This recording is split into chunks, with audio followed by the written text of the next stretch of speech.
Bom dia, pessoal. Começar uma nova sessão aqui dos nossos vídeos. Hoje uma sessão de programação guiada, né? Opa. Então, basicamente a ideia da programação guiada é só fazer realmente os os programas, né? Os exercícios ou os códigos sugeridos pelo livro. Então, opa, deixa eu voltar aqui. Então, o primeiro deles aqui, né, a gente está iniciando o capítulo 6, né, do livro. Então, o primeiro aqui, né, é um teste simples de thread, né? Então, nesse capítulo a gente começou a falar, o livro começa a falar sobre o uso de threads em Java. Então, vamos exercitar isso um pouquinho aqui. Bom, basicamente, esse exercício ele vai criar uma thread simples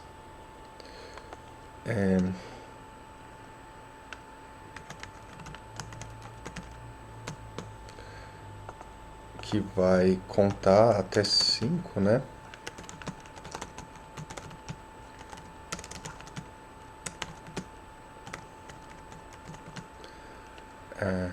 Ó, exercício 6, finalmente, não estamos mais no 5.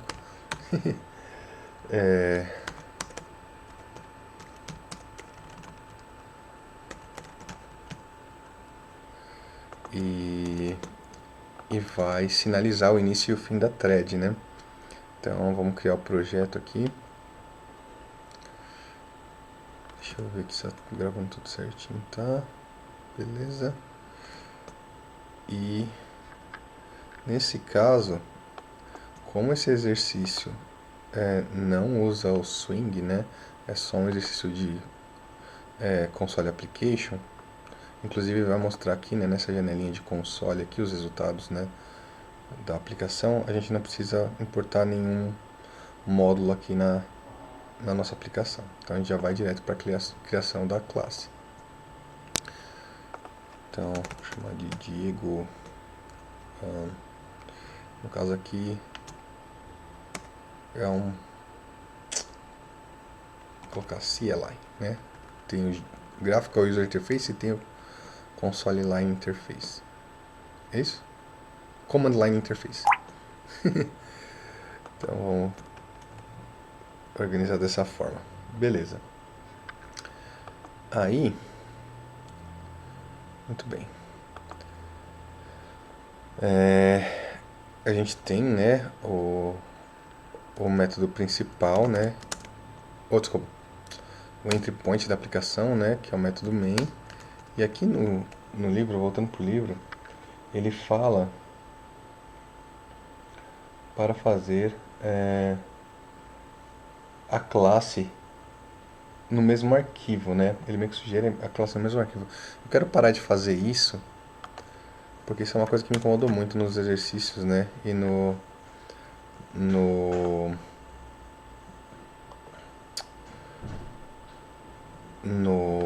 nos exercícios e no capítulo anterior. Eu quero começar a criar classes separadas para não ficar um que a gente chama de linguição, né? O nosso código fonte. Então, vou colocar aqui o core, né, da nossa aplicação e ele vai ter uma classe chamada minha thread. Beleza. Essa classe minha thread, ela vai herdar de thread. Beleza. E aí, vou criar também essa classe. Então, tenho duas classes aqui, né? Deixa eu fechar o restante, ver se ajuda.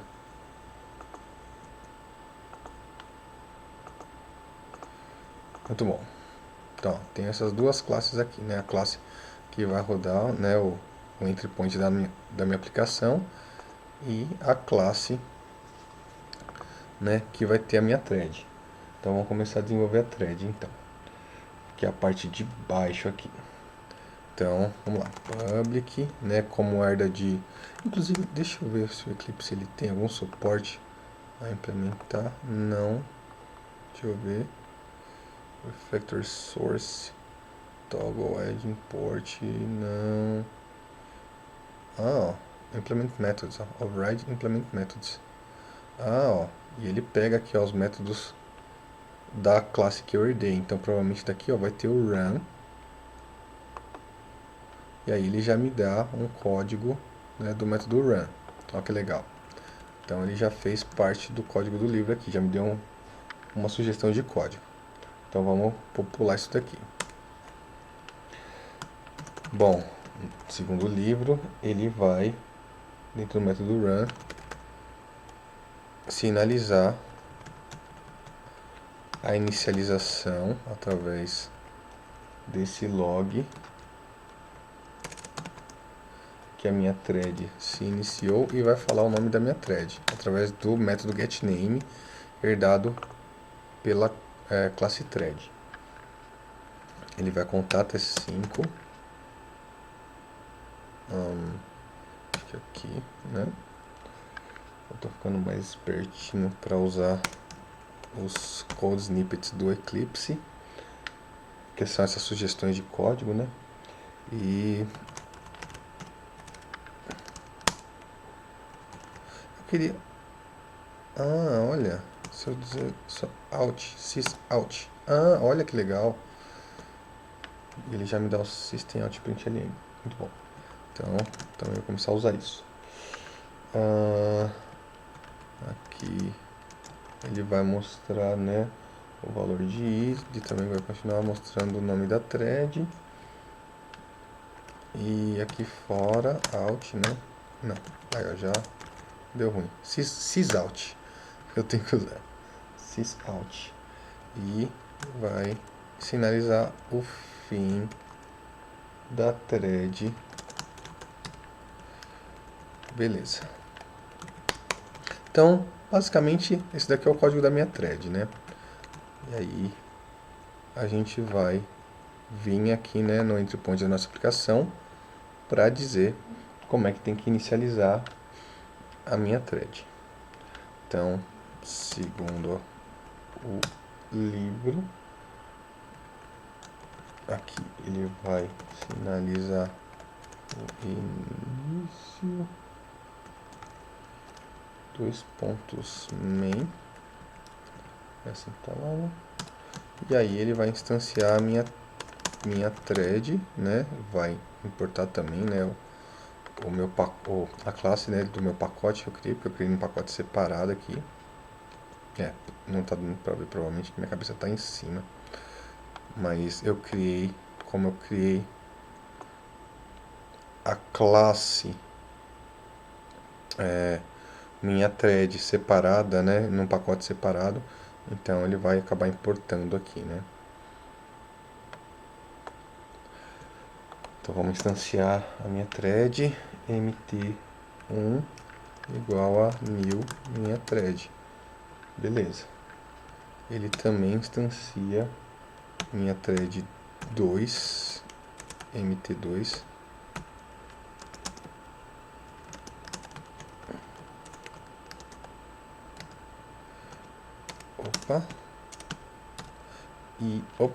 não, ele também instancia uma terceira thread. E agora sim, ele vai inicializar todas as threads mt1 start, mt2 start, mt3 start, e vai sinalizar que o nosso programa acabou. Fim main. Beleza. Então, basicamente, a gente tem essa thread, né, que vai inicializar, vai contar até 5 e vai finalizar. Só que ela vai executar 3 vezes aqui. E a ideia da thread é que tenha uma execução em paralelo, né? Então vamos executar e ver aqui no console o resultado disso.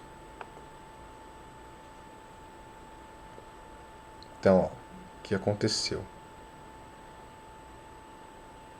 Ele iniciou o método main, ele finalizou o método main e depois inicializou as threads, né? Então, ele inicializou primeiro a thread 2. E aí as threads têm nomes, né? Isso é uma coisa interessante porque aqui eu não defini nenhum nome, né? Mas o livro propõe que eu possa definir nomes para as threads. Até onde eu entendi, né? Aqui, ó. Então eu vou chamar essa thread de X. Ele deixa eu fazer isso? Não. Ah, interessante. Eu queria poder nomear as minhas threads. Porque eu não sei se thread 2 é essa thread aqui, se thread 1 é essa thread aqui e... Ou melhor, thread 0, né? Porque eu tenho uma thread 0. Ah, pois é. Então, deixa eu tentar fazer um pouquinho além do livro, vai. Eu acho que eu consigo criar um construtor aqui.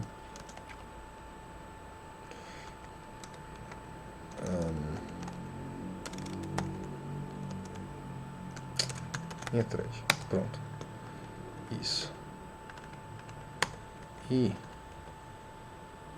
eu acho que ele tem um... Funciona assim, né? Super. Não lembro.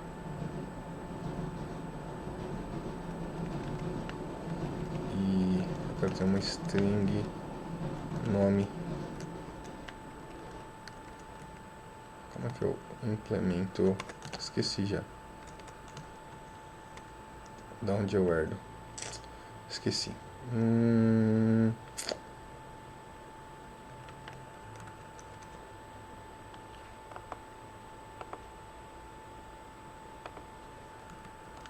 Acho que é direto aqui.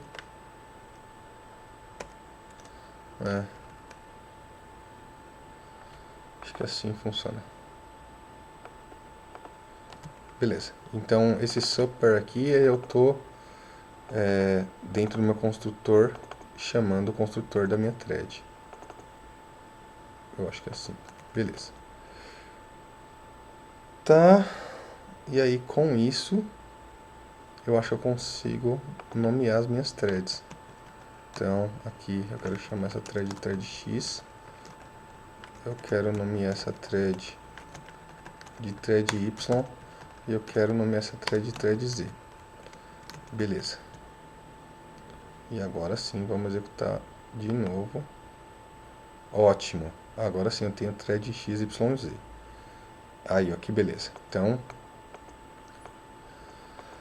agora sim eu consigo identificar quem é quem aqui nessa história. Talvez aqueles números foram números aleatórios que eles deram, né? Que o runtime do Java deu para as threads. Agora, realmente eu tenho threads que eu mesmo nomeei, né? Eu mesmo programador nomeei, sei qual é qual aqui nesse contexto de execução. Então vamos lá. Basicamente o que aconteceu aqui foi no fluxo do programa, né? Ele deu o início, né? E deu o fim. Mas todo esse código aqui, onde que executou? Executou depois, né? Então se você for ver aqui, ó, as threads inicializaram, ó, nessa execução, inicializaram, né? Nessa ordem. Então primeiro inicializou a thread Y, essa daqui. Depois inicializou a thread X, que foi essa daqui, por mais que eu tenha chamado a inicialização da thread X, que é o meu MT1, né, antes do MT2. Olha que interessante a execução de threads, porque essa execução é controlada completamente pelo sistema operacional, né? E aí cada sistema operacional, né, como o livro estava explicando, tem um algoritmo de escalonamento, né, de execução de threads. Então, o sistema operacional que vai determinar. Uma coisa interessante que o livro até falou é que o sistema de escalonamento de sistemas Linux para threads, né, para execução de threads, é que a thread vai executar, as threads vão executar até o final, ou até uma thread de maior prioridade entrar no fluxo de execução de threads, né? Então, como todas essas threads têm a mesma prioridade, né? O que aconteceu é que foi a thread principal, né? Que é a thread do programa, e o programa também tem uma thread, né? Seria o main thread, se não me engano esse é o termo, né? Então ele executou o main thread todo, ó, para depois ele executar as outras threads. Olha que interessante. Então ele executou o main thread, igual o livro falou, e depois ele começou a executar as outras threads, né, que estavam ali esperando para serem executadas. Mas ele precisou terminar a thread principal. Beleza. Aí, quando ele iniciou a thread Y, ele também iniciou, isso. Ele também inicializou a thread X e também inicializou a thread Z. E aí começou as contagens aqui, ó. Então, a thread Z, né? Olha outra coisa interessante, ó. Parece que ele inverteu até como ele vai seguir aqui na execução, ó. Então ele contou a thread Z, né? Contou até 5 na thread Z, que foi a última a iniciar e finalizou. Depois ele contou a thread X e finalizou a thread X, né? Ó, olha que interessante isso. Parece até um sistema de pilha, né? Então ele foi a lista de threads nesse comportamento. Vamos ver se isso vai se repetir. Mas a lista de threads, né, nessa execução aqui, ele se executou em forma de pilha. Ou seja, como esse daqui entrou, como essa thread aqui inicializou por último, né, o processo, né, dentro dessa thread, ele foi até o final, né, nessa thread, para depois desempilhar a próxima thread, que seria a thread X, e executar até o final, e depois desempilhar a thread Y, né, que foi a última iniciar, a primeira a iniciar, e executar até o final. Vamos executar de novo para ver se vai entrar da mesma forma, Y, X e Z.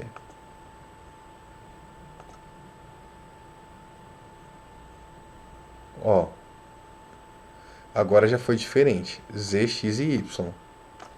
Então essa execução de pilha não é constante.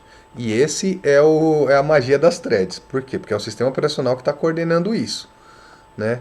Então, nesse caso aqui, ó, ele executou a thread Z, que foi a última, ó, a start, ou melhor, iniciou a thread Z, que foi a última a iniciar aqui, né, a chamar o método start, mas a primeira a executar foi a thread X. Depois ele veio para a thread Y, que foi a última a iniciar. Só que aqui no código ela foi a primeira. Isso? Não. No código ela foi a segunda, ó, a startar. E aí foi e processou tudo que tem que processar, né? No caso, processou a contagem da thread Y e depois processou a thread Z, né? Que foi a última realmente, ó. E aí, assim sucessivamente. Então, o controle de execução das threads não está no controle do desenvolvedor, exceto se ele determina uma prioridade, né? Eu acho, eu não sei se tem como, deixa eu ver aqui se eu consigo determinar a prioridade.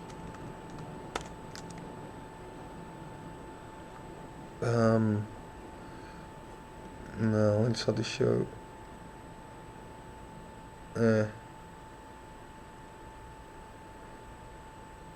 Group name. Eu acho que mais pra frente a gente vai aprender como priorizar as threads. E aí eu consigo exibir isso com mais clareza, né? Como uma thread que tem prioridade sobre as outras sempre vai executar primeiro, né? Mas por esse vídeo é isso, pessoal. Vamos começar aí a estudar, né, um pouco mais sobre threads. E aí a gente vai exibindo No caso eu, né? A gente. No caso eu vou exibindo dentro do meu conhecimento como é que funciona a execução de threads dentro dos programas. Beleza? Obrigado por ter assistido. Até a próxima.